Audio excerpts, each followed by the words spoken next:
Hey guys, welcome back to Fantasy Tipped. My name is Julian, and this is the waiver wire video for week 24 of the fantasy hockey season.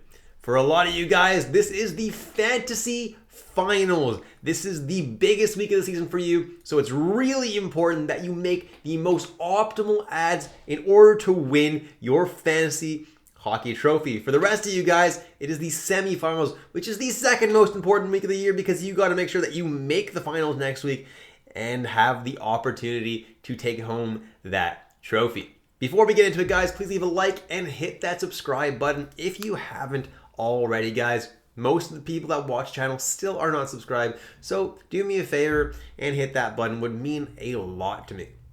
Let's jump into it now, guys, and let's start with the schedule for week 24. And as you can see here, guys, on Monday there are 6 games, Tuesday there are 10, Wednesday 3, Thursday 11, Friday 4, Saturday 13, and Sunday 9. Sunday's actually pretty busy with 9 games, so the off days aren't including Sunday this week. The off days are Monday, Wednesday, and Friday. You may still have room on Sunday because it's not that busy of a night, but there's a chance that your lineup will actually be full on Sunday, so go ahead and check that. The off nights do not include Sunday this week. So the number one tip I can give you guys this week is, in order to maximize your odds of winning, you have to maximize the amount of players you have playing in your lineup. You don't want a whole bunch of players sitting on your bench on the busy nights. That's not going to help you win the fantasy finals. What you want to do is add players that play on the off nights. That way you actually have a whole bunch of players playing on those off nights, and you have a much better chance of winning the week if you do, because you'll just have more players playing than the other team. So that gives you a huge advantage. Now, there are 6 teams that play more than one off night this week. There are 4 that play on Monday and Wednesday, which are consecutive off nights, which is quite handy. And those teams are Colorado, Florida, Minnesota, and the Islanders. So they are the most valuable teams to be streaming players from in the early part of the week. And then the Arizona Coyotes and the Buffalo Sabres play on Monday and on Friday. So they're pretty useful as well. Unfortunately, there's no teams that play both Wednesday and Friday, but Monday and Friday is not bad in Arizona, and Buffalo have got you covered for that. Once again, this week, they play less than 3 games this week, which is absolutely fantastic. So the very, very minimum you're going to be getting from any player on your team this week is 3 games, which is really, really good. I like to see that a lot. So there's no easy drops, in my opinion, right now. Jumping into some forward options that I would consider picking up now for this week. And first on the list is Anders Lee of the New York Islanders. 55% rostered. And Anders Lee is playing on the top line and top power play with Bo Horvat, which is not a bad deployment at all. At only 55% rostered, streaming him for those Monday and Wednesday off nights is a great idea. And then I have Riley Smith, who's on an insane point streak right now. And while Vegas does not have the most ideal off night schedule for this week, Riley Smith is putting up a lot of points, and having him in your lineup, even on the busy nights, is going to be really, really helpful. Ryan Hartman is someone who I like for those Monday and Wednesday off nights as well. He is top line and top power play right now. And when Kaprizov comes back, his value may go down a little bit. But for now, Hartman is definitely a good streamer for those off nights. JT Compher of the Colorado Avalanche up to 40% rostered. Top power play, second line in Colorado. It's a good place for him to be. I mean, he's putting up points, guys, and Colorado still has those Monday and Wednesday off nights as well. So that's a good streamer for there.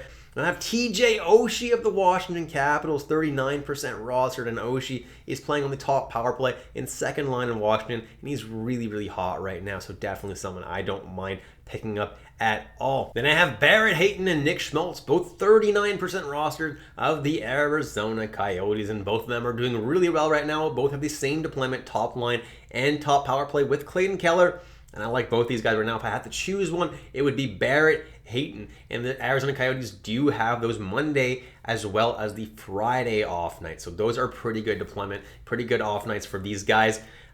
Pretty good hold. So if you grabbed them last week, which you probably did because they were really, really good schedules last week for the Arizona Coyotes. So if you still have Hayton and Schmaltz, definitely hang on to them because the off nights are still quite friendly to them this week. Dylan Strome, who's now playing on the top line and top power play with Alexander Ovechkin, and even before he was promoted to that role, he was doing incredibly well on line with Milano and with TJ Oshie. So with that elevated role, he should only do better, and I really like him right now because he is rolling. Then I have Jakub Vrana, who's on the top line with Robert Thomas and Jordan Kyrou of the St. Louis Blues. Really, really nice to see right now, and he is quite hot, performing pretty nicely right now. So definitely someone that I don't mind for those busy nights either. Then I have Blake Coleman, who's playing on the second line right now with Michael Backlund and Jonathan Huberdeau of the Calgary Flames. And he's currently on a 4-game point streak when I'm recording this, guy. So definitely not a bad pickup if you need someone for the busier nights. He usually tends to shoot the puck a decent amount as well, so should give you a little bit of a safe floor. Then I have Calle Jarnkrok of the Toronto Maple Leafs, currently playing on the top line with Austin Matthews and has been excelling.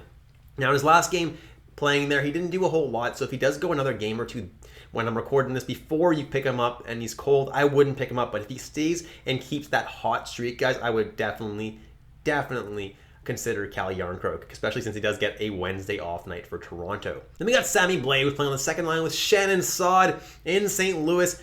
11% rostered only, and he's a guy who will give you a really safe floor if you have hits in your league, because the dude hits a lot and honestly has been scoring some goals lately as well, so definitely not a bad ad. Thomas Novak at 10% rostered is Nashville's first line and top power play center because of all the injuries. He's been doing really well, though. If you look at that game log, he's putting up quite a bit of points. Definitely not a bad ad. If for some reason you need a center for the busy nights, Marcus Foligno is someone that I would add right now for the off nights Monday and Wednesday, because he's currently skating on the top line with Ryan Hartman and with Mats Zuccarello. Definitely not a bad deployment, and he's also going to be giving you a pretty safe floor if you do have hits in your league as well. Then I have Eetu Luostarinen of the Florida Panthers, and obviously he's getting some pretty incredible deployment right now, centering the second line between Tkachuk and Carter Verhaeghe. Sam Bennett got injured, so Luostarinen now has that incredible deployment, and Matthew Tkachuk's one of the hottest players in the league,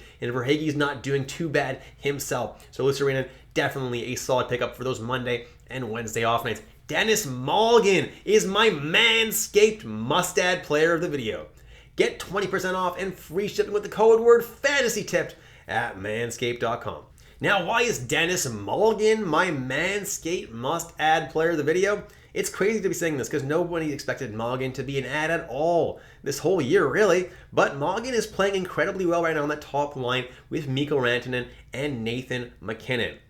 All right, if you're watching this and it's not quite the next week yet, Malgin could help you this week as well, because he's got those off nights on Friday and Sunday. And then in this final week, guys, Malgin's also got Monday and Wednesday off nights. So definitely huge potential ad for those nights, because he is getting some really nice deployment right now. Then I have Wyatt Johnston of the Dallas Stars, 5% rostered, and this guy is on a 5-game goal streak. Yes, you heard that right, a 5-game goal streak, and he's only 5% rostered. He is their second line center right now, guys, and he's performing really well, as you can tell by the 5-game goal streak. Guys, as long as this guy stays hot, definitely a decent ad for you guys, especially if you're in deeper leagues and trying to get some points on those busy nights. Then I have Marcus Johansson of the Minnesota Wild, 3% rostered, and he's playing right now with Matt Boldy and Joel Eriksson on the second line in Minnesota, which is definitely a decent ad because he's putting up points for those Monday and Wednesday off night. And finally I have Sonny Milano of the Washington Capitals, only 1% rostered, but if you look at his game log, guys, he's got 3 points in his last 3 games and 7 points in his last 7. He is very consistent and is putting up points. And at only 1% rostered, what are you guys waiting for? He's playing on the second line with Backstrom and with TJ Oshie. Those guys aren't doing too bad themselves. Definitely, I think Sonny Milano is a very good ad for you, especially in deeper leagues, because he will put up points for you. Jumping into defense options, and first on the list is Bowen Byram of the Colorado Avalanche, and he's an amazing ad right now if Makar stays out. If Makar stays out, Bowen Byram is manning the top power play in Colorado. And not only that, they do have the off nights on Monday and on Wednesday. So Bowen Byram is just incredibly valuable for this week, especially if Makar stays out. Even if Makar doesn't stay out, though, I would still think Bowen Byram has a decent amount of value for this week. Then I have Evan Bouchard and Matthias Ekholm of the Edmonton Oilers. Now, Evan Bouchard is the top power play guy in Edmonton on the best power play in the league.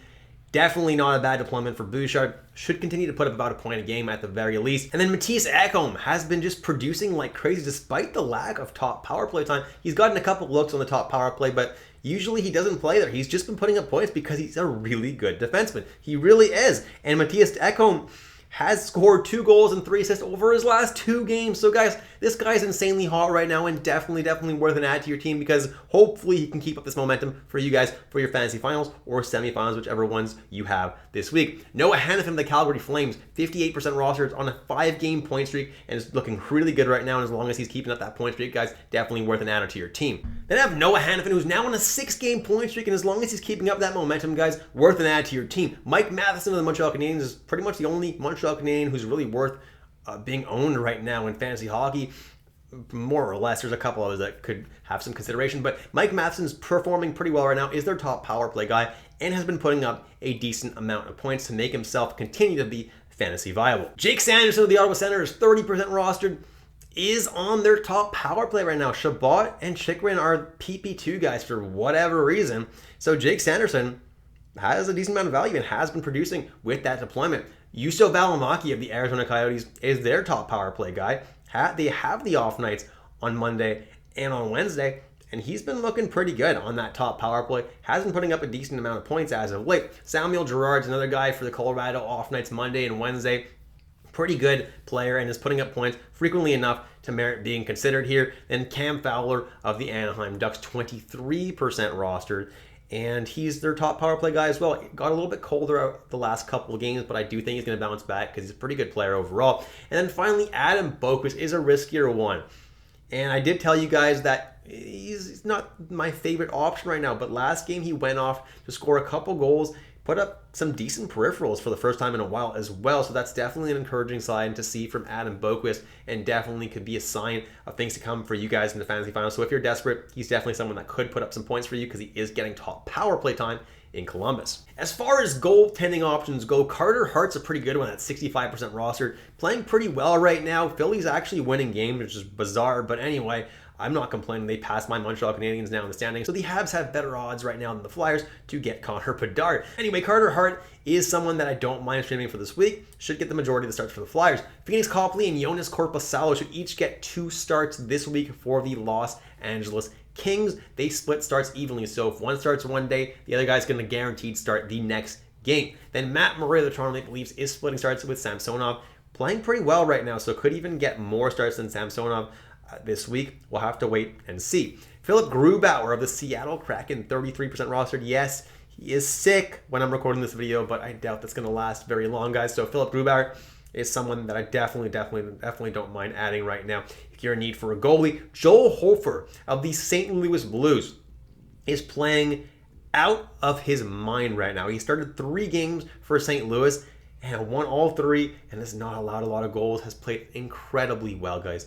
Joel Hofer is the real deal right now and is someone that I definitely don't mind adding right now because they're prioritizing starting him over Binnington, even though Binnington's suspension is over. Hofer is a good add right now. Then I got Ukko-Pekka Luukkonen, or as I like to call him, 6K of the Buffalo Sabres. And yeah, he's not playing amazing right now, but Craig Anderson is playing worse. So I think Luukkonen's going to get the majority of the starts going forward. It's a riskier start, obviously, but if you're in need for a goalie, you could do worse than UPL. Then Mads Søgaard of the Ottawa Senators, with Talbot still out, not for much longer, mind you. Mads Søgaard should continue to be the starter for Ottawa going forward. Then Samuel Montembeault of the Montreal Canadiens, 10% roster. Jake Allen has played terribly, and Montembeault's gotten a bunch of games in a row, either in relief or as a start. So Montembeault has been playing much better and is starting the games right now in Montreal. A little bit desperation of an add if you really need to add Montembeault, but I guess you could do worse. And then Stalock and Mrazek should be splitting the starts in Chicago pretty evenly going forward for the rest of the year. Mrazek should be back from his injury, so I'm not too worried about that anymore.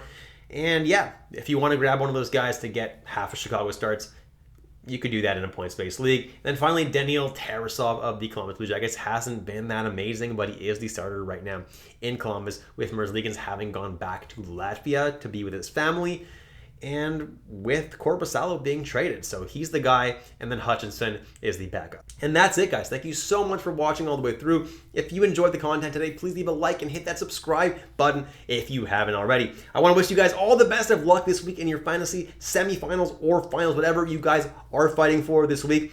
I hope you take home that trophy. Good luck, guys, and I'll catch you in the next episode of Fantasy Tech.